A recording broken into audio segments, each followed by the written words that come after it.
I know you think I'm crazy. That's behind those big rocks. But I feel her.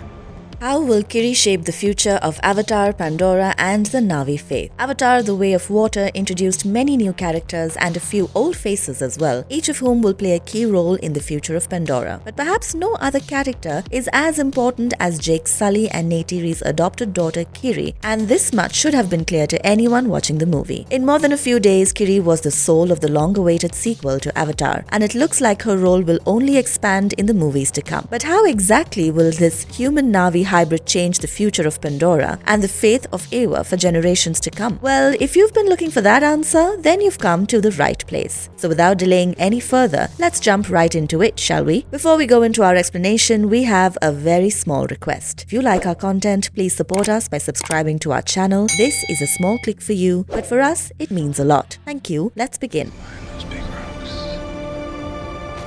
Kiris Birth is an instance of immaculate conception. Dr. Grace Augustine was one of the best characters from Avatar 1. Sigourney Weaver nailed the portrayal of a snazzy, skeptical yet open-minded scientist who relished challenges to her foundational beliefs. She returns to the Way of Water to voice herself, but only in a brief memory scene because her actual role is that of Kiri, the daughter Grace Augustine miraculously conceived and delivered through her Na'vi avatar despite her death. Though the faith of Pandora is a monotheistic one, as Ewa is the chief deity of the planet, they consider its aspect to be that of a female. Ewa is repeatedly referred to as Great Mother, but there is enough implication in the stories that the idea of this divine entity is actually without a definite form or gender. Ewa is the origin of all things on Pandora, and when the Na'vi die, their souls all return to her so they may be sent out again in the different life, restarting the cycle of life. You'll recall that Grace was fatally wounded towards the final third of the first film, and despite making it to the location for the consciousness transfer ritual, she ended up passing away. But in her final moments, Grace Augustine, who had been so fascinated by Pandora's biology and was convinced that it was actually a living, breathing superbrain, ended up believing in its god. She told Jake that she saw Ewa, and that's about when the ritual went wrong for Grace. And that is also about when her avatar got pregnant with Kiri. In Christianity, the Immaculate Conception of Mary is a core tenet that proves the divinity of Jesus' birth. Mary's parents, Joachim and Saint Anne, were unable to conceive, so God heard their prayers and blessed them with Mary. Since she was conceived without committing the original sin, aka sexual intercourse, Mary's coming into existence is often termed as the Immaculate Conception. It is possible that Kiri had a similar birth story, albeit one that actually played out in front of her eyes. Because if you think about it, the moment Grace died was also possibly the moment Kiri was conceived. And that was happening as Grace's entire consciousness was being transferred from her human shell to her Na'vi avatar. It is possible that as Grace passed into Ewa, the life essence of both of those beings melded into one another and actually made the consciousness transfer something of a success because Kiri was conceived as a result. Kiri is a hybrid like her adopted siblings, marked by her fourth finger and her penchant to dress like Grace, but if our theory is correct, then she is the daughter of a human's avatar and the most revered deity in all of Pandora. Now, why is this important? The Way of Water showed us that rather cleverly.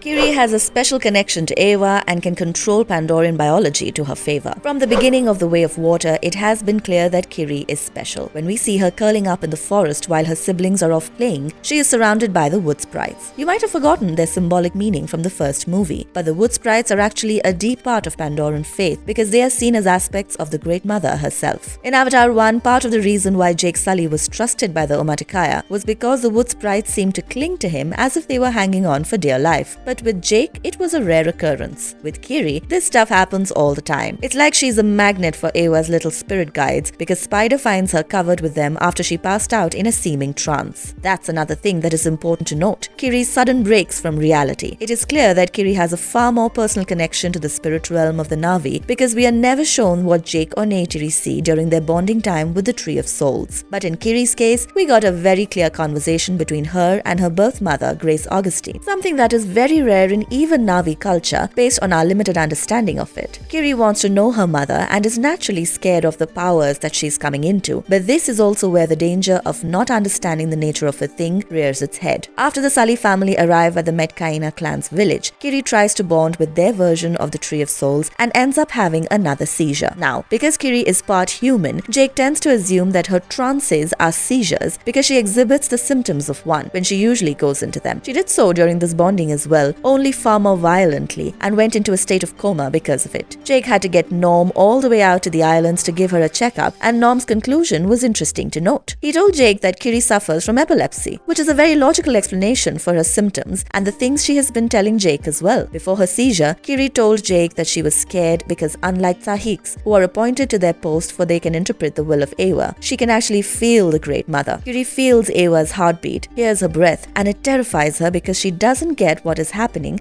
and it is understandable that a teenager would freak out about all this at their age. Did you see the look of pure horror she had on her face when she realized that Norm being her dad was a possibility? But here's the thing, those things are also consistent with symptoms of epilepsy, which is why Norm warns Jake to not let her perform the Tsahelu with a source like the Tree of Spirits again, because the consequences of it would be unknown. And yet, towards the end of the film, it is Kiri who ends up using her gifts to save the lives of Jake and his entire family. Throughout the Way of Water, Kiri is the only one who truly accepted the Metkaina culture as soon as she got there. You could even say she had a natural aptitude for it, because while Loak and the rest struggled with learning how to control their breaths underwater, Kiri did it without instruction. The aquatic version of the wood sprites, which appear like tiny glowing yellow fishes, also gathered around her in droves once she shifted to the islands, and all of this was noted by Ronal, the Tsahik of the Metkaina, who was probably the first to realize Kiri's gift. But the one instance that made this clearer than anything else was the fact that Kiri literally linked up with some jellyfish-looking flora and used them like tentacles to fight off the RDA's avatars. This moment was cool as a fight sequence, but the reaction of the Metkaina who saw her do it is where the real wonder of Kiri's feat lies. No one should be able to do what she did, and yet she did it anyway. In the Avatar comics, Kiri also managed to tame an Ikran in the most unusual way. She simply asked it to be her friend instead of going through the rite of passage that most Na'vi go through, where they must fight and tame an Ikran before performing the Tsahelu with them. Since her birth, Kiri has had a connection to the wildlife and spiritual aspects of Pandora that runs far deeper than that of certain Sahiks, which is why we think the scene where Moat chides Kiri in the beginning of the Way of Water is foreshadowing.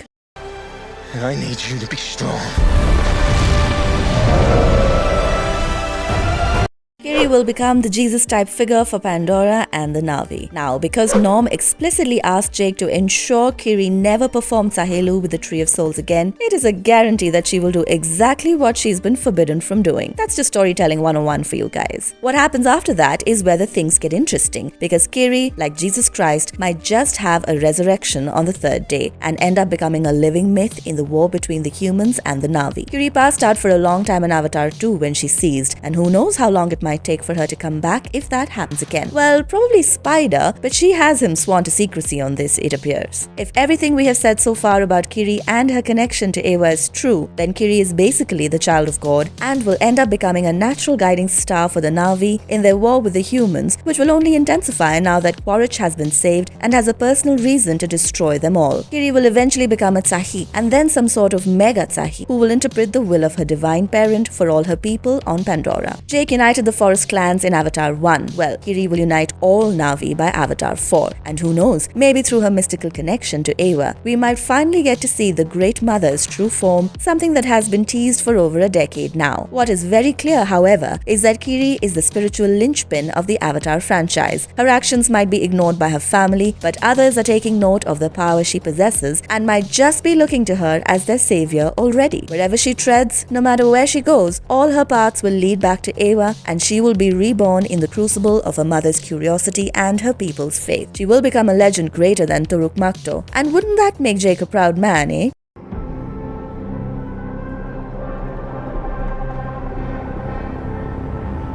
Marvelous verdict. We were wondering just how interesting Avatar 2's story was going to be, and while the overall plot and character arcs were rather predictable, the choice to focus on the younger generation of Sullys was an excellent one because it gave us familiar yet newer stories within the frame of a world that we were enchanted by to begin with. Loak, Neteyam, Spider and Tuk were the real leads of the Way of Water, not Jake and Neytiri, but the true focus was Kiri, and now you know why. Whether it takes another decade for Avatar 3 remains to be seen. After all, James Cameron is pursuing his vision for the franchise relentlessly, but we can say that whenever it arrives, expect Kiri to be at the center of the action, and with good reason. And if you liked our content, don't forget to leave a like and subscribe to us if you haven't already. Have a good one and be safe. Thanks everyone.